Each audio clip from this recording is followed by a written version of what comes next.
말도 안 되는 일이 벌어졌습니다. 미국 LA에서 난 산불이 걷잡을 수 없이 미국 전역에 퍼져나가고 있다고 하는데요. 여의도의 몇십 배에 달하는 면적이 타버리는 바람에 피해가 극심해지고 있다고 합니다. 현재 화재 규모가 워낙 커서 해결에 어려움을 겪었다고 하는데요. 그 순간 이 비극적인 현장에 갑자기 한인들이 나타났다는 소문이 돌기 시작했습니다. 미국 정부에서도 주지 못했던 생필품과 구호물품을 피해자 모두에게 나누어 주기 시작했다고 합니다. 그 상황을 보게 된 미국인들은 한국인들의 이 충격적인 행동에 화들짝 놀라며 주저앉아버렸다고 하는데요. 그들은 한국인들이 천사라며 한국에 열광하기 시작하는 놀라운 일이 펼쳐졌다고 합니다. 도대체 한국이 무슨 짓을 벌인 건지 바로 들려드리겠습니다.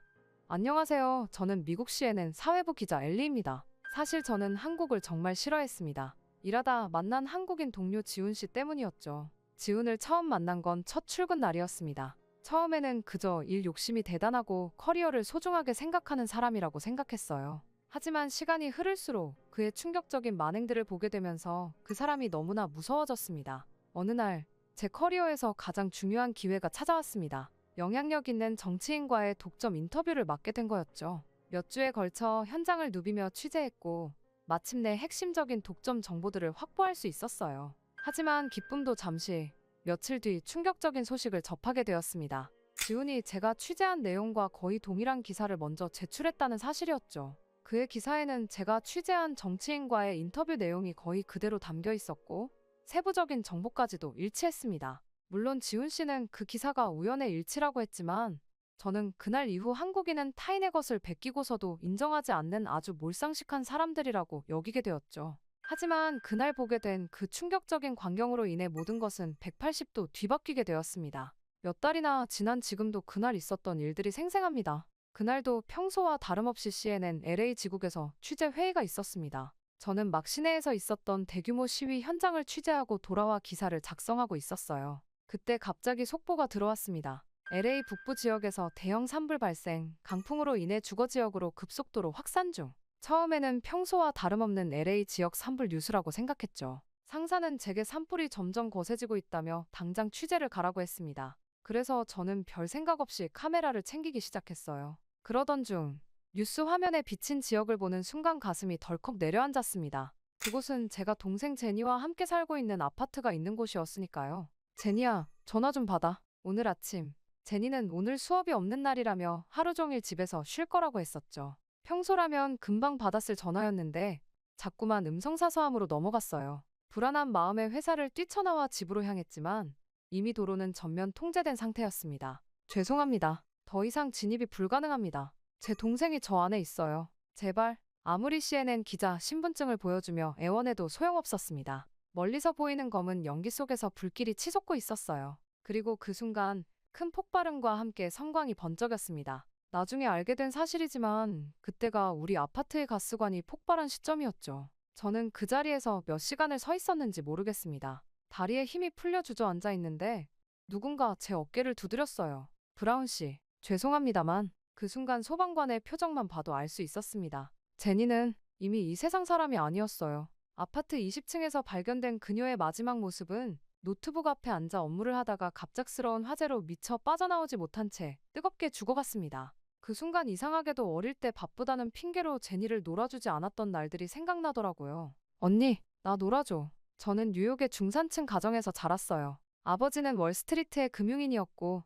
어머니는 고등학교 영어교사였죠. 그들은 제가 언론인의 꿈을 키우는 동안 항상 든든한 지원군이 되어주었습니다. 특히 10살 차이 나는 여동생 제니는 제게 더할 나위 없이 소중한 존재였어요. 부모님의 늦둥이였던 제니는 제가 대학교에 입학할 무렵 태어났습니다. 처음에는 나이 차이가 많이 나서 어색할 거라고 생각했지만 오히려 그 차이가 우리를 더 특별하게 만들어주었죠. 제가 실습 기자로 일할 때도 제니는 언니가 쓴 기사 다 스크랩했어 라며 저희 이로 패임을 자처했어요. 가끔은 제가 취재하러 가는 현장에 몰래 따라오기도 했죠. 그럴 때마다 저는 괜히 더 으쓱해졌답니다. CNN에 입사했을 때도 제니는 누구보다 기뻐해 주었어요. 우리 언니가 CNN 기자라니 내가 더 자랑스러워 라며 SNS에 자랑을 하고 다녔죠. 입사 첫날 제니는 아침 일찍부터 와서 제 옷차림을 체크해주고 격려의 쪽지까지 써주었어요. 그런 동생의 응원 덕분에 저는 더욱 열정적으로 일을 시작할 수 있었습니다. 그렇게 사회부 기자로서의 제 삶은 빠르게 안정을 찾아갔습니다. 꾸준한 성과를 인정받아 LA 지국으로 발령받게 되었고 그곳에서 제 커리어는 더욱 빛나게 되었어요. LA의 부촌인 비버리힐스에 작은 아파트를 마련했고 제가 꿈꾸던 성공한 기자의 모습에 한 걸음 더 가까워졌습니다. 그 무렵 제니도 LA에 있는 대학교에 진학하게 되어서 함께 살게 되었죠. 저는 아침이면 제니와 함께 세련된 카페에서 브런치를 즐기고 오후에는 영화 프로듀서들과의 미팅을 가졌죠. 저녁에는 LA의 유명 레스토랑에서 업계 관계자들과 식사를 하며 네트워크를 쌓았습니다. 겉으로 보기에 제 삶은 완벽해 보였을 거예요. 실제로 많은 사람들이 부러워했고 소셜미디어에 올린 제 일상은 항상 뜨거운 반응을 얻었습니다. 그렇게 저는 제 인생이 항상 탄탄대로일 것이라고 생각했어요. 하지만 실상은 달랐죠. 제 전부와 마찬가지였던 제니와 고급 아파트가 불타버리니 뭘 어떻게 해야 할지 모르겠다는 생각뿐이었습니다. 취재를 해야 했지만 손에 잡히지가 않았습니다. 함께 온 동료는 패닉한 제 얼굴을 보고는 혼자서라도 취재를 하겠다며 뛰어다니기 바빴죠. 한편 집을 잃어버린 LA 시민들은 임시 대피소인 체육관으로 향했습니다. 하지만 말이 대피소지 체육관에는 그 어떤 것도 준비되어 있지 않았죠. 이재민 수백 명이 모인 이곳에서는 매일 같은 불만이 터져나왔어요. 재난 대응을 하는 FEMA의 담당자들은 복잡한 서류 절차만 강조했고 실질적인 도움은 전혀 없었죠. 대체 이 사람들은 뭘 하는 거야? 그때 한 남성이 FEMA 신청서를 구겨 던지며 소리쳤습니다. 아내가 천식이 있다고, 숙소 배정이 시급하다고 몇 번을 얘기해도 계속 돌아오는 대답은 절차를 따라야 한다는 소리뿐이에요. 그렇게 체육관은 분노로 들끓고 있었어요. 매트리스도 부족해 바닥에서 자는 사람들, 이틀째 제대로 된 식사를 하지 못한 아이들. 정부 관계자들은 마이크를 들고 차분히 기다려달라 는 말만 반복했죠. 이러다 폭동이라도 날 것 같은 분위기였습니다. 바로 그때였어요. 잠시 주목해 주시겠습니까? 체육관 입구에서 또렷한 목소리가 들려왔습니다. 검은색 조끼를 입은 의문의 한국인들이 줄지어 들어오고 있었어요. 그들의 조끼에는 한글과 영어로 재난구호팀이라고 적혀 있었죠. 30분 안에 따뜻한 식사가 제공될 예정입니다. 의료 지원이 필요하신 분들은 오른쪽에 마련된 부스로 와주시기 바랍니다. 임시 숙소가 필요하신 분들은 왼쪽. 마치 군대처럼 체계적으로 움직이는 한인들을 보며 소란스럽던 체육관이 순식간에 조용해졌습니다. 뒤이어 들어온 밴에서는 따뜻한 음식 냄새가 풍겨왔고 의료팀으로 보이는 사람들이 신속하게 부스를 설치하기 시작했어요. 저기, 제 아내가 천식이. 그때 아까 그 화가 났던 남성이 조심스럽게 다가갔습니다. 네, 이쪽으로 오시죠. 의사 선생님께서 바로 진찰해 주실 거예요.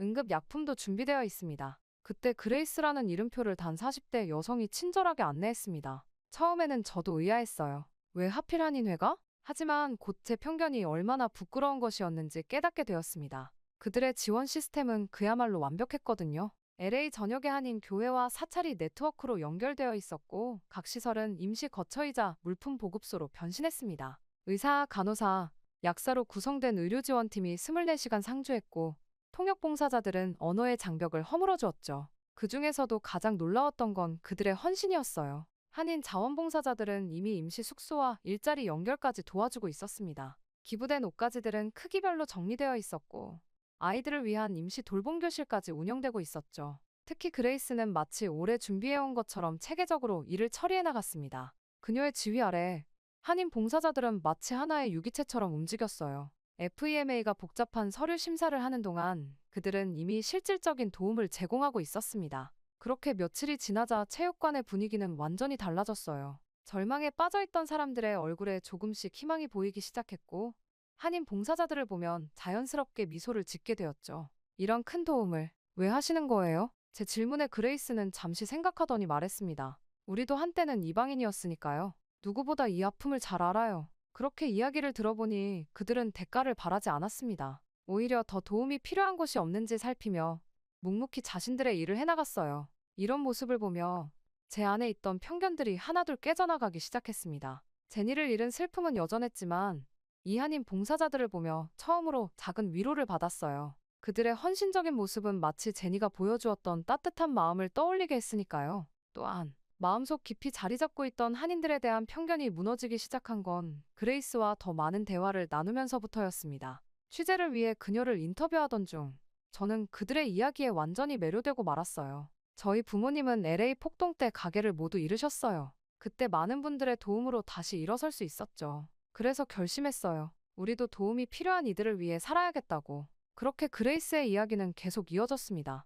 한인 커뮤니티가 어떻게 재난 구호 시스템을 만들어 왔는지, 교회와 사찰이 어떻게 연대하게 되었는지, 그들의 이야기 속에는 함께라는 단어가 항상 있었어요. 저는 혼자 살아남겠다는 오만한 마음에 항상 모든 걸 혼자서 해내려고 했는데 그들은 저보다 한참 앞서 있었습니다. 그 중에서도 놀라웠던 건 그들의 철저한 준비였습니다. 재난 상황별 매뉴얼이 있었고 모든 봉사자들은 정기적으로 교육을 받았어요. 의료진들은 응급 상황에 대비해 항상 대기하고 있었고 임시 숙소는 24시간 운영되었죠. 우리는 작은 일부터 시작했어요. 처음에는 교회에서 도시락 몇 개 나누는 것부터. 그레이스의 말에 다른 봉사자가 이어 말했습니다. 맞아요. 그러다 점점 더 많은 분들이 동참하시면서 지금의 시스템이 갖춰진 거죠. 한인 의사 선생님들, 간호사분들, 약사분들 다들 자발적으로 나서주셨어요. 특히 인상 깊었던 건 그들의 네트워크였습니다. LA 전역의 한인 상점들이 물품을 기부했고 식당들은 매일 따뜻한 식사를 제공했어요.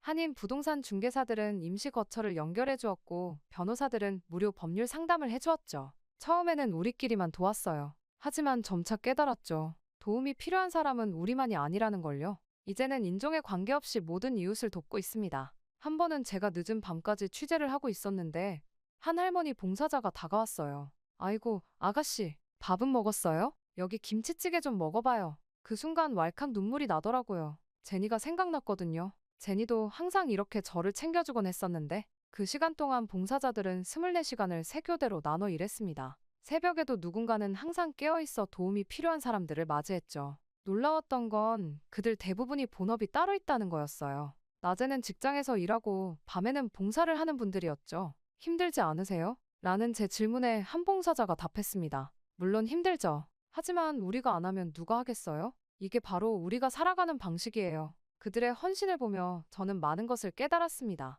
진정한 영웅은 화려한 겉모습이 아닌 묵묵히 타인을 위해 봉사하는 사람들이라는 것을요. 제가 전에 그토록 집착했던 성공과 명예가 얼마나 공허한 것이었는지도 말이에요. 그렇게 한인 커뮤니티는 저에게 새로운 시각을 선물해 주었습니다. 이제는 매일 아침 거울을 볼 때마다 다짐해요. 저도 그들처럼 누군가에게 도움이 되는 사람이 되자고. 그것이 아마도 제니가 진정으로 바랐을 때 모습일 테니까요. 시간이 흘러 한 달쯤 지났을 때였습니다. 봉사자 중 한 분이 특별한 손님을 소개해 주셨어요. 이분은 박영호 할아버지세요. 한국전쟁 참전용사시죠. 여든이 넘은 나이에도 반듯한 자세로 서 계신 할아버지를 보며 이상한 기운이 느껴졌습니다. 나는 1950년에 미군으로 참전했다네. 그때 한국인들이 얼마나 고마웠는지 지금도 잊을 수가 없어. 할아버지의 이야기는 계속 이어졌습니다. 전쟁 중에 한국 민간인들이 미군들을 어떻게 도왔는지, 심지어 자신들의 식량을 나눠주기도 했다는 이야기. 그래서 난 이제 그 빚을 갚고 있는 거야. 한인들이 이렇게 우리를 도와주는 것처럼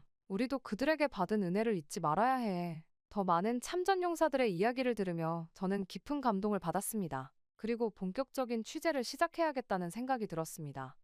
참전용사야말로 떵떵거리며 내가 최고라 믿으며 가장 중요한 것을 잊은 미국인들에게 보여줄 최적의 소재라고 생각했거든요. 저는 그렇게 한국 전쟁 참전용사들의 계속 듣기 시작했습니다. 70년이 지난 지금까지도 이어지는 이 인연과 감사의 마음이 놀라웠어요. 그리고 한인 커뮤니티의 봉사가 단순한 선행이 아닌 오랜 역사와 전통에서 이어져 온 것임을 알게 되었죠. 미스 브라운, 이건 단순한 봉사가 아니에요. 우리의 정체성이자 DNA라고 할 수 있죠. 그레이스의 말이 가슴 깊이 와닿았습니다. 그렇게 한인들은 자신들이 받은 도움을 잊지 않았고 그것을 다시 베풀고 있었던 거예요. 이런 선순환의 역사를 알게 되면서 제 안의 편견은 완전히 사라졌습니다. 대신 그 자리를 깊은 존경심이 채워갔죠. 그렇게 참전용사 할아버지의 이야기를 들은 미국인들은 더 많은 이야기를 듣고 싶다며 모임을 만들었어요. 참전용사들의 모임은 매주 목요일마다 열렸습니다. 처음에는 몇 분 안 계셨는데 소문이 퍼지면서 점점 더 많은 분들이 찾아오셨어요.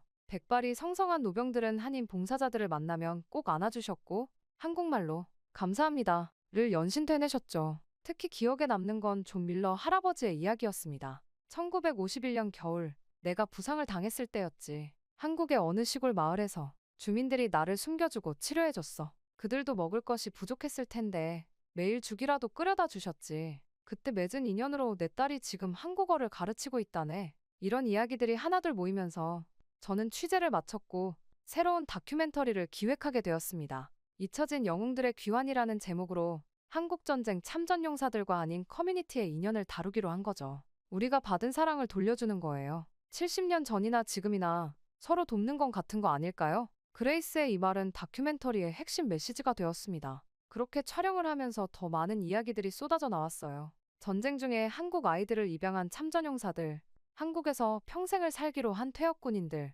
한국과 미국을 잇는 다리가 되어준 분들.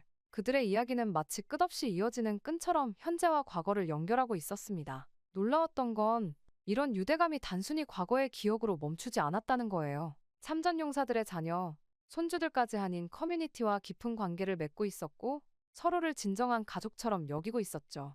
이제 저는 이해합니다. 왜 한인들이 이토록 헌신적으로 봉사하는지, 그들에게 공동체가 왜 그토록 중요한지를. 그것은 단순한 선행이 아닌 오랜 세월 이어져 온 감사와 사랑의 실천이었던 거예요. 영웅들의 귀환, 잊혀진 전쟁, 잊지 못할 인연. 이것이 제가 만든 다큐멘터리의 제목입니다. 되돌아보면 6개월간의 제작 과정은 마치 치유의 여정과도 같았어요. 한국전쟁 참전용사들을 한 분 한 분 만나면서 그들의 이야기는 제 마음속 깊은 상처를 어루만져 주었습니다. 난 한국에서 인간의 참모습을 보았네. 죽음의 공포가 가득한 전쟁터에서 서로를 돕는 모습을. 그들은 적군도 아군도 가리지 않고 도왔어. 존 밀러 할아버지의 떨리는 목소리는 카메라에 고스란히 담겼습니다. 그렇게 다큐멘터리는 참전용사들의 과거 이야기로 시작해 현재 LA의 한인 커뮤니티로 이어졌습니다. 70년의 시간을 뛰어넘어 여전히 이어지고 있는 인연. 그것은 마치 운명과도 같았죠. 산불 피해 현장에서 만난 한인 봉사자들의 모습은 70년 전 전쟁터에서 미군들을 도왔던 한국인들의 모습과 오버랩되었어요. 이게 바로 진정한 영웅이야. 한 참전용사의 손자가 한인 봉사자들을 바라보며 한 말입니다. 할아버지가 늘 말씀하셨어. 진정한 영웅은 TV에 나오는 사람들이 아니라 묵묵히 타인을 위해 헌신하는 사람들이라고. CNN에서 방영된 이 다큐멘터리는 예상보다 훨씬 큰 반향을 일으켰습니다. 시청자들은 잊혀진 전쟁 속에서 발견한 인간의 이야기에 감동했고, 많은 사람들이 자신들도 모르고 있던 한인 커뮤니티의 선행에 놀라워했어요. 하지만 저에게 이 작품은 단순한 다큐멘터리 그 이상이었습니다. 제니를 잃은 후 처음으로 제가 진정으로 하고 싶은 일을 찾은 거였죠. 화려한 뉴스룸의 앵커가 되는 것이 아닌 잊혀진 이야기들을 찾아 전하는 일. 그것이 진정 제가 해야 할 일이었어요. 엘리, 이제 내가 진짜 기자가 된 것 같아. 그레이스의 이 말은 제게 큰 의미로 다가왔습니다. 이제 저는 매일 아침 거울을 볼 때마다 다른 사람을 만납니다. 화려한 성공을 꿈꾸던 예전의 엘리가 아닌 진실된 이야기를 전하고 싶은 기자로서의 제 모습을 보게 되죠. 제니를 잃은 상실감은 여전히 가슴 한켠에 남아있지만 이제는 그 아픔을 통해 더 나은 사람이 되어가고 있다고 믿습니다. 또한 이 다큐멘터리 상영을 마친 날 지훈 씨가 제게 찾아왔습니다. 지훈 씨는 다큐멘터리를 정말 잘 봤다면서 칭찬을 해주더라고요. 엘리, 당신이 한국 콘텐츠를 할 줄 몰랐어요. 나랑 한국을 싫어하는 줄 알았는데. 사실 맞아요. 좋아하지 않았어요. 저는 지훈 씨와 제대로 된 대화를 하고 싶어졌고 지훈 씨가 제 취재를 훔쳤다고 생각했던 그때의 이야기를 꺼냈습니다. 지훈 씨는 천천히 제 이야기를 듣더니 무척 놀란 것 같았어요. 전혀 그럴 의도가 아니었다고 했죠. 알고 보니 지훈 씨는 제 상사에게 그 소재를 추천받은 것이었어요. 상사는 제가 그 취재를 하는 걸 전달받지 못한 상황이었던 것이었죠. 정말 우연의 일치였다니. 저는 지훈 씨와 대화를 나누며 확인도 제대로 하지 않고 한국을 미워했던 스스로가 정말 부끄러웠습니다. 그래서 진심 어린 사과를 했죠. 괜찮아요. 실수는 누구나 하는 거고 다음부터 그러지 않으면 되니까요. 그렇게 시간이 흘러 저는 한국 컨텐츠를 자주 다뤘고 미국 사람들은 한국이 그렇게 대단한지 몰랐다며 열광했어요. 소위 대박을 친 거죠. 그렇게 CNN 내부에서는 한국 콘텐츠를 잘 다루고 가장 많이 취재하는 기자가 되었답니다. 특히 매년 6.25가 되면 저는 참전용사들과 한인 커뮤니티가 함께 모이는 추모식을 취재합니다. 그들이 부르는 아리랑을 들으며 저는 생각해요. 진정한 영웅은 바로 이런 모습이라고. 서로를 기억하고 돕고 사랑하는 것. 그것이 바로 우리가 되찾아야 할 인간성이 아닐까요? 이제 저는 새로운 꿈이 생겼습니다. 잊혀진 이야기들을 찾아 전하는 것, 그리고 그 속에서 우리가 잃어버린 인간성을 되찾는 것. 그것이 제니가 진정으로 바랐을 제 모습이라고 믿습니다. 처음에 저는 성공이라는 단어를 참 단순하게 정의했던 것 같아요. CNN의 유명 앵커가 되어 화려한 스포트라이트를 받는 것, 비버리 힐스의 고급 아파트를 가지는 것, 사회적 영향력을 얻는 것.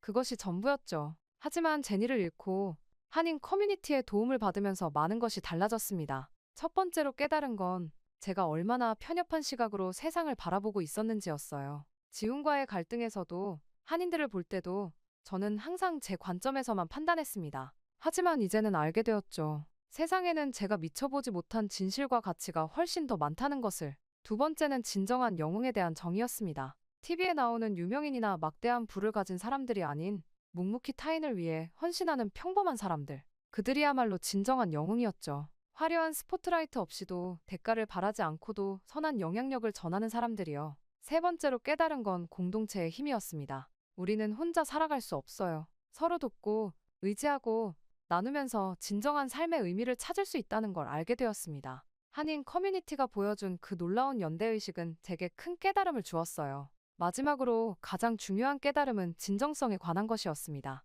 기자로서 저는 늘 특종을 쫓고 있었죠. 하지만 이제는 압니다. 중요한 건 시청률이나 조회수가 아니라 얼마나 진실된 이야기를 전하느냐는 것을. 그것이 제가 앞으로 나아가야 할 방향이라는 걸. 이런 깨달음들은 제 삶을 완전히 바꿔놓았습니다. 이제 저는 매일 아침 거울을 볼 때마다 다짐해요. 더 나은 사람이 되자고, 더 넓은 시각으로 세상을 보자고, 그리고 진정으로 의미 있는 이야기를 전하자고. 그것이 아마도 제니가 진정으로 바랐을 때 모습일 테니까요. 제니를 잃은 상실감은 여전히 제 안에 있습니다. 하지만 이제는 그 아픔이 저를 더 성장시키는 밑거름이 되었어요. 때로는 가장 큰 상처를 통해 가장 큰 깨달음을 얻는다는 말이 맞나 봅니다. 제 이야기는 여기까지입니다. 긴 이야기를 들어주신 모든 분들께 감사의 말씀 전하고 싶네요. 행복하세요. 오늘의 사연 재미있게 들으셨나요? 오늘의 사연이 마음에 드셨다면 구독과 좋아요를 눌러주세요. 여러분의 구독과 좋아요는 계속해서 좋은 사연을 소개할 수 있는 힘이 됩니다. 이상 감동저장소였습니다.